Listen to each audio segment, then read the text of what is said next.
Окшаматы, мынау витті көрсеңіздер, тондар просто красавица Honda Jazz келіп қаптыр. 2007 жылы тондар 1.4 объемдо бензин, LED оптикада тондар в целом вид стойканы байқадыңыздар. Бұл Jazz өзінше бір образда жүреді. Поэтому мешать етпей тұрула, бір лайк басып қойла. Мынау тонировка тондар белекке беріледі.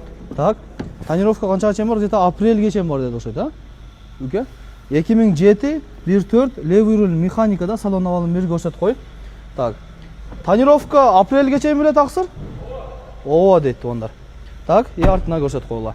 Honda Jazz, вид стойканы байқадыңыздар. Мындай бірақ нормальный көрінеді екен, видчи? Нормально ондар.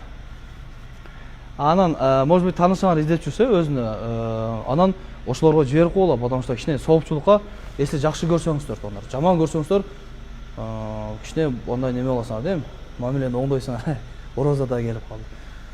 585 000 сом деп коюлуп атат, ондар дагы бир аз сода болот дейт. Номерди ылдыйга описание жазып коесуз, ошол номерге чала бересиздер.